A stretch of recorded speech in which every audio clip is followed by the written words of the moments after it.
Hello everyone. If you are aiming to crack the NPAT 2024, then this video is meant for you. Today we are going to talk about the very important strategy as to how to crack the NPAT 2024. Now before I give you a complete and important strategy in order to crack the NPAT 24, it is very important to understand the NPAT test structure and the syllabus as well. As we know, the three important sections of the NPAT test are: we have quantitative reasoning, which has 40 questions. Then we have logical reasoning having 40 questions. And the third section is verbal reasoning having 40 questions. Total, we have 120 questions to answer, but the time limit is just 100 minutes. There is no negative marking in the test, and you get +1 for every correct answer. And the test is out of 120 marks. Now, few other important things to remember. Order of the sections. This year, the NPAT 2024 had a fixed order of section. The first section was quantitative reasoning, followed by logical reasoning, and the third section was verbal reasoning. Very important, no negative marking, no sectional time limit. We can decide as to how many minutes do we want to spend for a particular section out of those 100 minutes. And last but not the least, calcs are not allowed. NPAT is a very time-based test, so we have to be very particular with the calculations, selecting the right set of questions in that amount of time that we have for a particular section that we have decided that we want to spend for that section. Now, let us see which are the must-do topics for the quantitative reasoning section. Now, this is a section in which majority of the students, have a lot of issues. So, few must important topics that every aspirant who is aiming to crack NPAT 24 should definitely do these topics before they take their NPAT test. Topics like numbers. Now, in the NPAT test, on numbers, you do get a couple of questions on BORDMAS. You do get questions on HCF, LCM, and finding the last digit and factors as well. Now, it may so happen that not all the slots, but you may encounter BORDMAS or HCF, LCM or the other questions on the number system. Then the other dominating section is arithmetic, which includes chapters like percentage, profit and loss, ratio, proportion, average allegation mixtures, time split distance, and time and work, which will roughly have around 5 to 8 questions, again depending upon slot to slot. Then you do get questions on linear quadratic equations. Probability, PNC, couple of questions on the higher side. Functions, yes, some of the slots have seen questions from functions to the tune of 6 to 8 questions, whereas some slot had around 4 to 5 questions as well. Sequence series, again, slot by slot, 4 to 5 questions. Trigo, one of the favorite topic that NPAT will definitely test you on. In few of the slots, questions from Trigo has went to 8 as well, and on the lower side, 4 questions are being asked from the Trigo section. Then data comparison, you do get this particular questions as to which quantity is bigger, around 4 to 5 questions. Data interpretation, you get around 3 graph-based questions, and few slots also you will see questions on statistics. So these are the must-do topics in order to ace the quantitative reasoning section. Moving to the logical reasoning section, these are topics that every candidate should prepare well and go. Topics on visual reasoning. Then we have data sufficiency. It can be either math-based or logical reasoning-based. Syllogisms, 4 to 5 questions. Definitely you will see questions from this particular topic. Critical reasoning, around 10 to 15 questions. Statement, assumption, conclusions, course of action. So this is a part of a critical reasoning. Then coding, decoding, few slots had question on coding, family tree, matrix arrangement, and verbal logical reasoning. Now, this is one of the section which is most favorite for majority of the candidates, and out of 40 marks, it is easily possible to touch a score of around 30 and above. Some students definitely aim to hit 35 if they are not great in math.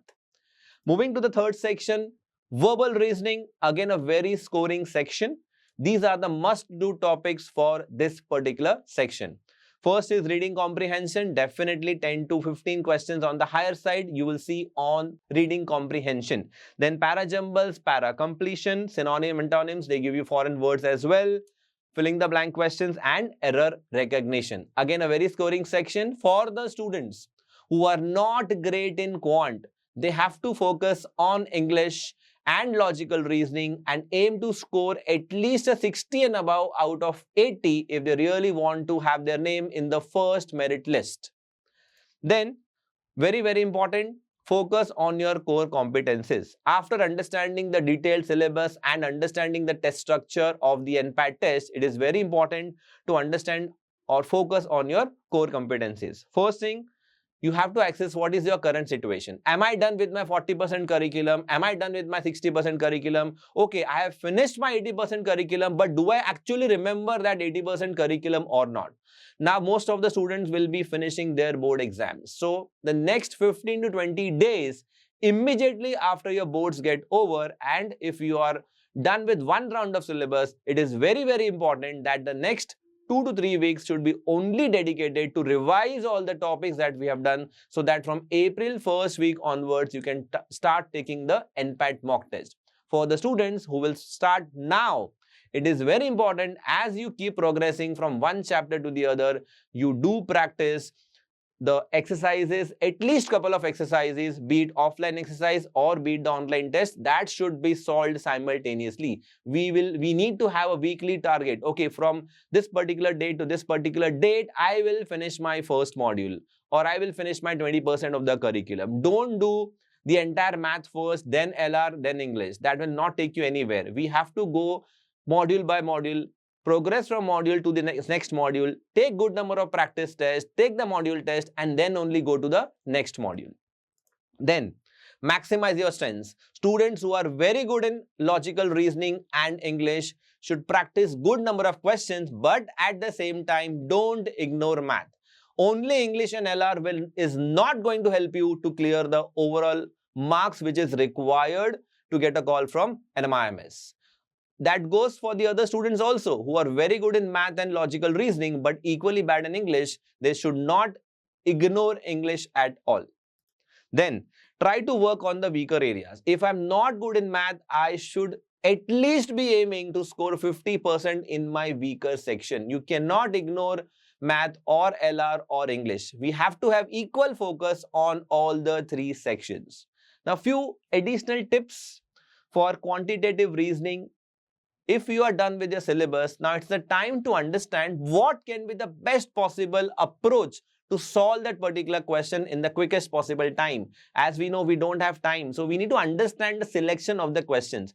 Don't chase each and every question in the quantitative reasoning section. That will not help you to get good marks in the section. We need to be selective. We have to select the right set of questions, and now we need to develop that approach to solve the question in the quickest possible time. So work on the calculations, revise your concepts, be thorough with the formulas, be thorough with the properties. That will really help you to ace the quantitative reasoning section. Then logical reasoning, the only master key here is to practice. Without practicing, you cannot ace the logical reasoning section. So solve decent number of questions across all the topics from logical reasoning, because logical reasoning is one of the section which is actually scoring. And for English, the only master key is improve your reading speed and increase your vocabulary. You have to have, command over good number of words, because you do get around 5 to 6 questions in the NPAT test on synonyms, antonyms, and foreign words as well. Then, suggested good attempts. Now, these numbers will vary from a candidate to candidate depending upon his or her strength areas.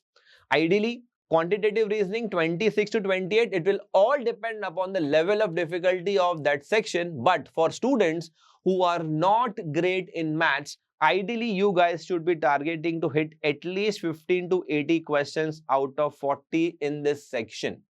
And as far as the other two sections are concerned, it is easily possible to touch a 30 plus in the other two sections. I have seen students, they have been able to attempt as high as 36 questions in English section and around 32 questions in the LR section as well.